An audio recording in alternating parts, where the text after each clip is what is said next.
Autoridades policiais prenderam 130 pessoas por crimes desde o início da tragédia no Rio Grande do Sul. Desse total, 48 foram por crimes patrimoniais, como roubos e furtos de pessoas e casas afetadas pelas inundações. Outras 49 pessoas foram detidas em abrigos, sendo pelo menos 13 por importunação sexual, e o restante das prisões não foram detalhadas. O secretário de Segurança Pública do Estado, Sandro Caron, afirmou que a situação está sob controle e todas as forças policiais estão nas ruas. Esse número chama muita atenção. De 130 pessoas, 49, ou seja, próximo ali quase da metade, de importunações sexuais em abrigos, num ginásio, onde tem muita gente. Algumas dessas vítimas, inclusive, menores de idade. Explica pra gente, Priscila, uma situação grave essa, né? Gravíssima, como inclusive é até mesmo crime hediondo, né? A questão da vulnerabilidade, é só para nossa audiência saber o que se trata. O nosso Código Penal, ele protege, enquanto vulnerabilidade, os menores de 14 anos, mas não só eles. Quando a pessoa não pode ofertar de alguma forma resistência, quando ela está enferma, com enfermidade, ou ela é pessoa com deficiência, que não consegue saber o que se passa com ela com relação a atos sexuais, libidinosos, enfim, ou acontece esse estupro de vulnerável. E muitas vezes essas pessoas, os criminosos, eles se valem dessa circunstância de vulnerabilidade que a gente chama situacional até mesmo. Porque as pessoas estão no abrigo, elas estão sem casa, sem roupa, sem comida, né? Com a dignidade totalmente humana afetada a ponto de talvez nem até permitir, porque não tem alternativa. Chegamos a esse absurdo, que é crime, como bem você falou, já foi apurada a questão de eventualmente, né, prisão. E além da importunação sexual, que nós somos evidentemente signatários dessa proteção às crianças e evidentemente aos vulneráveis, a gente precisa falar da questão patrimonial.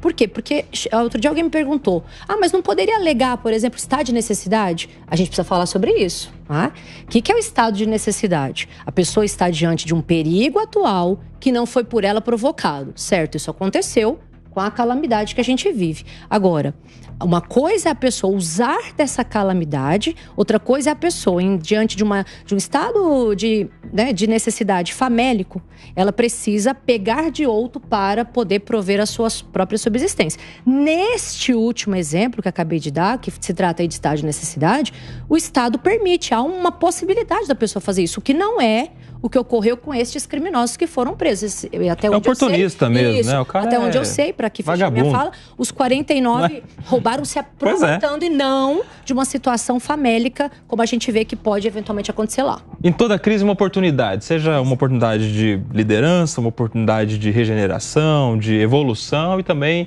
para aqueles que têm uma mente um pouco mais inclinada para a criminalidade, uma oportunidade de cometer crime, de aproveitar da fraqueza do outro, da facilidade de uma casa que está sem os seus moradores, simplesmente para ele ir lá e levar o que pode levar do que sobrou. Porque, para deixar claro, gente, essas casas que estão sendo furtadas, roubadas lá no Rio Grande do Sul, são casas que já estão vazias porque não tem condição de moradia. Ou seja, já há muito lá que foi perdido o Wilsinho. E aí o cara vai lá ainda e vê ali a chance de levar uma vantagem. Não, e uma outra questão que a gente tem discutido durante a semana, imagina, quando juntam pessoas, né, num ambiente comum, existe essa questão que nós estamos vendo desse abuso sexual.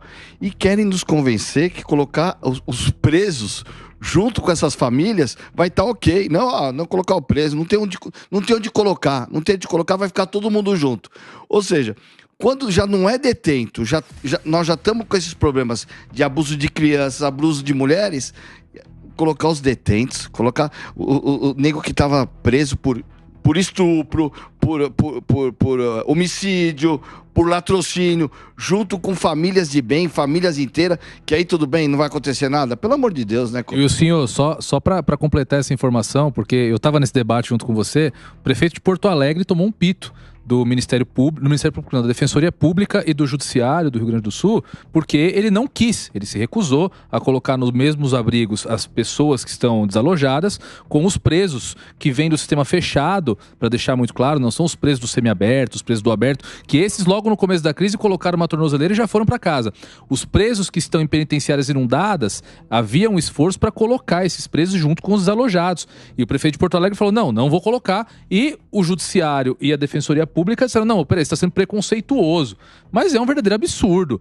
Tá muito claro pela notícia que nós estamos dando agora que não existe um controle nem deixando somente os desalojados. Já existe um potencial muito grande ali para o cometimento de novos crimes. Então, eu faço coro ao Wilson aqui quando ele disse que é totalmente inviável, é um absurdo que se exige agora que qualquer gestor público misture em um mesmo abrigo pessoas que vêm do sistema prisional com as pessoas desalojadas. Isso é uma bomba relógio e eu tenho certeza que nenhum gestor público vai querer aumentar essa triste notícia, aumentar os números dessa triste notícia que nós estamos dando agora. Diego, salvo engano, eu acho que a Defensoria Pública e o Poder Judiciário apenas disseram que eles não tinham como auxiliar o prefeito com aquela situação. Eu não acho que tenha sido que eles falaram assim, não, tem que ficar junto mesmo, só para ficar claro. Não foi feita nenhuma obrigatoriedade. O prefeito, ele tomou meio que uma reprimenda. Não foi Mas uma é porque ordem. foi a forma como ele falou. Isso, ele se expressou mal. Ele disse que não queria contaminar os abrigos com pessoas do sistema prisional.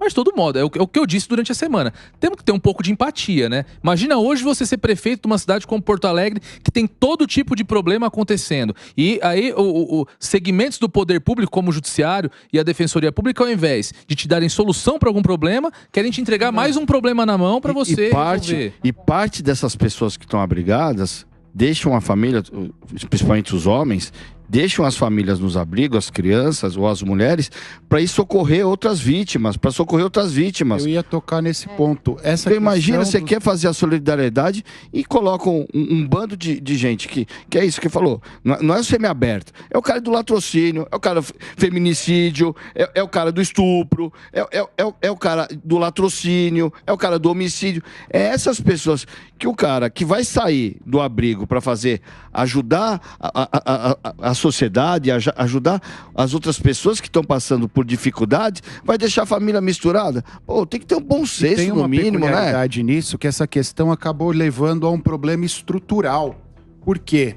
Por conta desses crimes sexuais, eles precisaram remover algumas pessoas para que os abrigos fossem segmentados. Então, só mulheres, só homens, separaram famílias nesse momento complexo e precisaram tirar policiais das ruas que estavam fazendo seu trabalho ostensivo nas ruas, ou até policiais civis que estavam investigando, para que eles ficassem 24 horas nos abrigos. Então, para cobrir um problema pontual, você torna o resto da sociedade vulnerável, que é mais grave ainda. Não, A sociedade fica refém. E tem um outro ponto que é o seguinte, eu acho que ninguém aqui concorda que os presos do regime fechado tenham que estar junto com famílias que estão desabrigadas. Isso é um fato. Eu acho, a minha crítica aqui diz respeito assim, isso pode ter acontecido no primeiro, no segundo dia, mas nós já estamos entrando na terceira semana de toda essa crise. Então, tem que ter um mínimo de planejamento e de organização para que o Estado consiga separar essas pessoas. Eu acho que falta. E eu sei, gente, vejam bem, é uma situação muito difícil, ninguém esperava, pelo menos não na grandeza em que tudo aconteceu, mas não podemos fechar os olhos para o fato de que já estamos entrando na terceira semana desde que tudo isso começou. E o poder público precisa estar minimamente estruturado para apresentar soluções nesse interim, né? No primeiro dia, colocou todo mundo junto porque não sabia o que fazer direito, não esperava. Um dia, 2 dias, já passamos do 20º. É preconceito com essas pessoas do sistema carcerário dizer que isso iria contaminar os abrigos, ou não é preconceito? Quem quer falar? Bom, vamos separar por 2 momentos, né? O primeiro, esses crimes que estão acontecendo. A gente está falando de criminoso, a gente está falando, como você diz, de vagabundo, de bandido, de pessoa de má índole. Esses caras têm que também ser segregados, eles precisam ser punidos. Eu vi que todos nós aqui, principalmente os penalistas, aqueles que são da área de direito criminal, apoiam o projeto de lei que torna mais grave a pena em situações como essas, em abuso de situações de calamidade.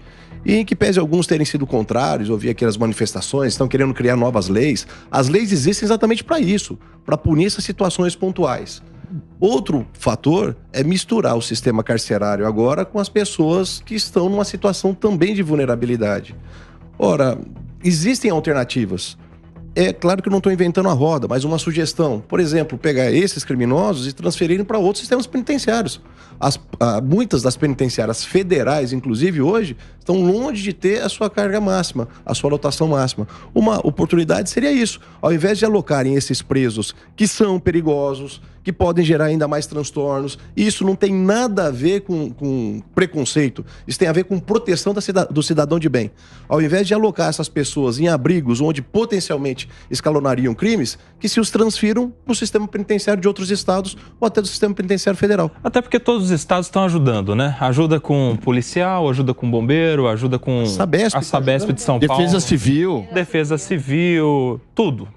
Por que não ajuda também na situação penitenciária? O município de São Paulo montou um hospital veterinário lá no Rio Grande do Sul. Sim. E está chipando todos os animais, porque vai ter vai ter um portal onde as pessoas vão poder procurar os seus animais, porque parte desses animais foram perdidos das famílias. E se ele encontrar, vai ter um chip, ele vai falar assim, isso aqui é meu cachorro. Aí, através do chip da numeração, ele vai poder ir no abrigo, vai saber onde está para ir buscar o cachorro. Isso é legal. Ou seja, com tanta ajuda, poderia ajudar também no sistema carcerário, né, Acácio? Sem dúvida alguma, Koba. Eu acho que o Josualdo foi muito bem. A gente tem, especialmente no sistema federal, alguns presídios que têm vagas. E também nós temos ali no entorno o estado do Paraná, que é referência em sistema penitenciário. A gente já discutiu aqui em outras oportunidades por conta de uma parcela da privatização do sistema penitenciário do Paraná e o próprio estado de São Paulo. E é importante que se frise. O Rio Grande do Sul foi bem afetado, mas são poucas as penitenciárias que foram efetivamente afetadas. Se a gente for olhar nesse mapeamento, nesse censo que está sendo feito, foram poucos os estabelecimentos penitenciários que não podem ser utilizados. Então, dadas as circunstâncias, é bem possível que esses presos sejam transferidos para outros estabelecimentos. A discussão começou, e eu acho que o prefeito de Porto Alegre foi muito mal na sua fala. Ele talvez esteja correto, mas ele se expressou, ele comunicou muito mal a sua vontade. A discussão veio porque a Defensoria Pública questionou sobre os presos que estão no semiaberto e que estão no aberto, o que eles fariam neste período. Se eles ficariam 24 horas presos ou eles sairiam de alguma forma. E é óbvio, dadas as circunstâncias, que ninguém está trabalhando no Rio Grande do Sul, não seria diferente com eles. Depois, o judiciário tem plena capacidade de chegar a uma solução, mas esse não é o momento para que essa discussão aconteça. Existem outras prioridades no Rio Grande do Sul. E até porque tem uma notícia de que o Ministério da Justiça vai liberar R$1 milhão para os presídios que foram atingidos pelas enchentes lá no Rio Grande do Sul. Essa verba será liberada de forma antecipada pelo Fundo Penitenciário Nacional em caráter emergencial, Priscila.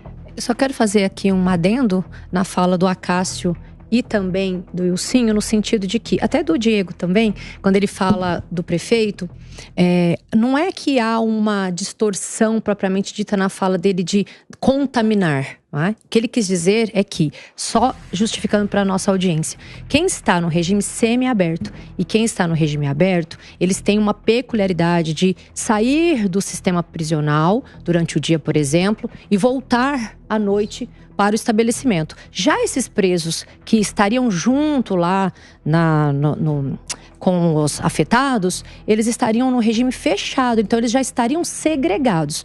E dada a gravidade, dada a forma como eles cumprem a pena, penso eu que o prefeito tenha querido dizer que eles não poderiam estar juntos de pessoas que não têm a liberdade maculada. Ali elas estão com a liberdade maculada por uma questão de calamidade, não por terem feito crimes em si. E talvez isso pudesse atrapalhar ainda mais, como a Aninha acabou de dizer, já fiquei íntima, né, Aninha?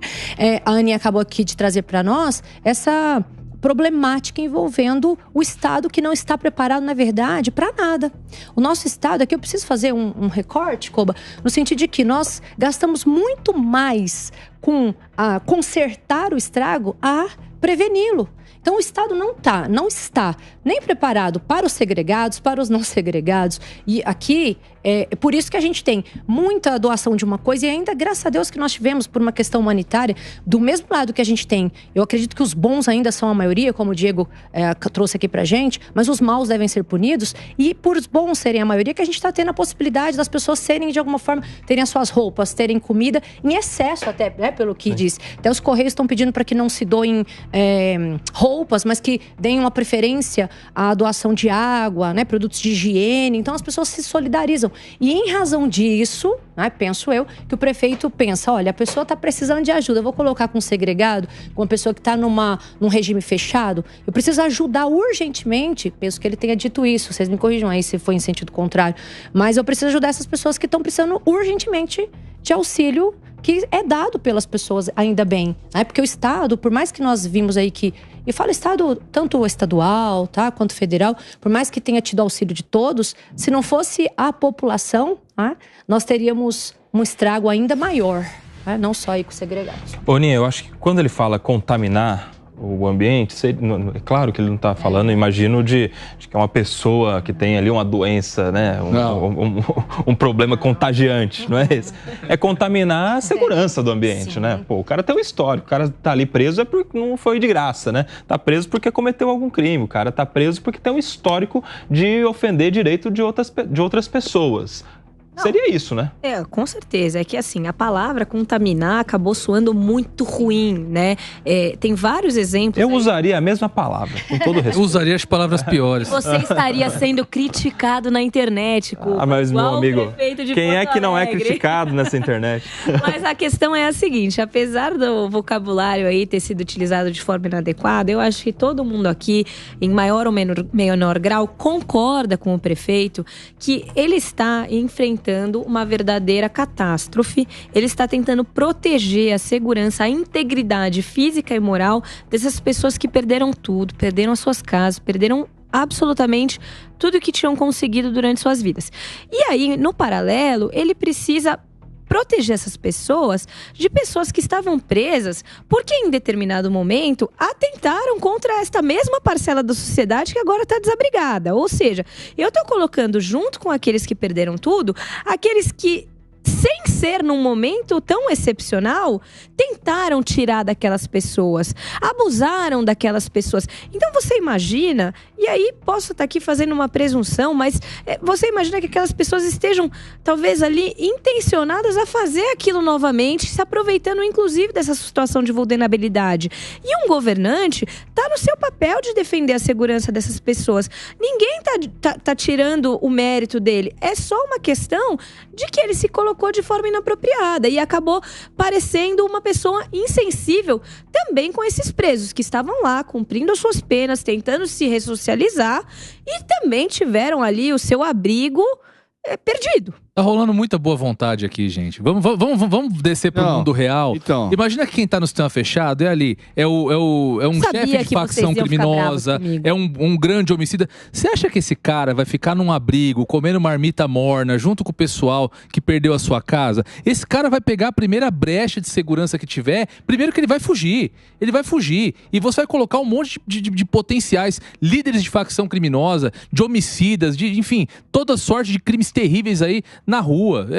Você acaba com o abrigo, você destrói a boa convivência dentro de um abrigo, se é que se pode dizer que existe dentro de um abrigo hoje boa convivência, deve ser um clima terrível lá, um clima de solidariedade, mas um clima de muita tristeza, e depois, passado o problema, você fica com a grave crise de segurança pública, porque todos esses chefes de facção criminosa, esses homicidas vão estar na rua, pelo amor de Deus. Não, então, posso dar uma pitada política também, porque é difícil ficar falando de política nesse momento. Mas o prefeito também está tentando sobreviver politicamente. Porque, assim, ele, na campanha passada, criticou muito as comportas do Rio que estavam danificadas. Sei lá, de 18, 2 estavam funcionando, 14, 2 estavam funcionando.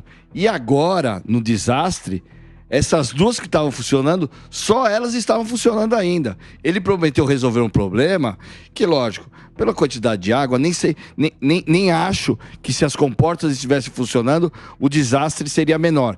Mas toda aquela questão de qualificação por conta das chuvas, de defesa das chuvas, que ele criticou na eleição, e existem vídeos dele, ele não resolveu. Ele não resolveu e não tentou resolver. E agora, essa questão da história dos presos, essa vontade toda de salvar as famílias e tal, tem também uma pitada política de salvação própria, porque ele era quase que um prefeito reeleito e tem perdido muito prestígio ao longo desses meses e vai ter dificuldade, porque a ação de reconstrução, a ação pós-chuvas, vai demorar muito. Na eleição, vai ser imperceptível qualquer ação que ele fez. Já que vocês estão falando nisso, e a notícia de que o TRE, lá do Rio Grande do Sul, não descarta o adiamento das eleições para este ano. As eleições de outubro pode ser que fica para depois.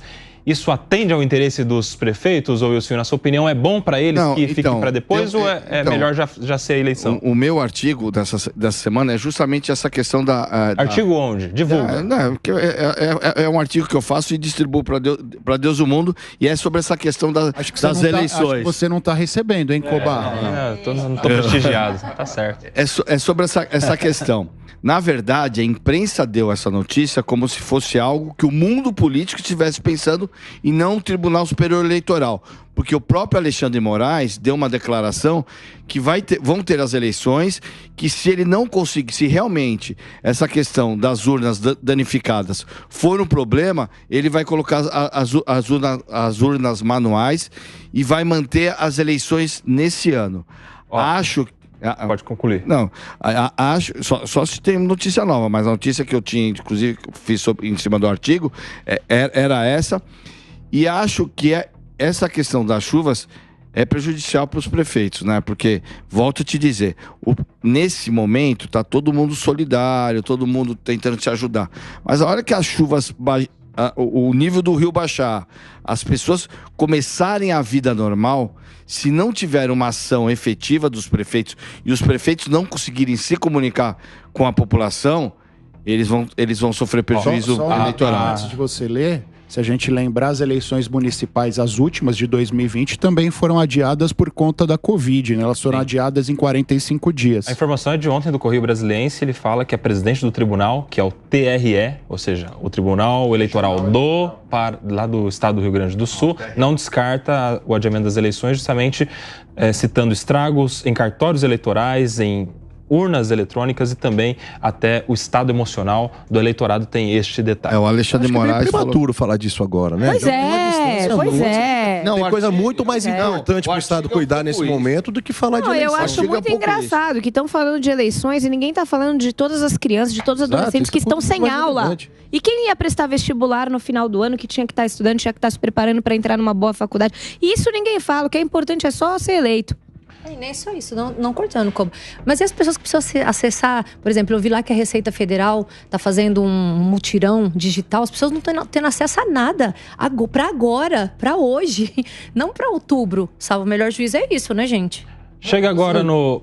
Pois não, Diego. Não, vamos rodar. Não, eu só ia dizer que, pelo amor de Deus, tem 5 meses até as eleições. Será que a água vai estar alta ainda daqui 15 dias? Eu acho muito difícil, os especialistas também acham muito difícil que a água ainda permaneça. Enfim, vai baixar a água... Nesse calendário eleitoral não é só o dia da eleição, né? O calendário eleitoral já começa mês que vem, pré-campanha, campanha. Por isso que eu acho que atende ao interesse dos candidatos que a eleição seja adiada, né?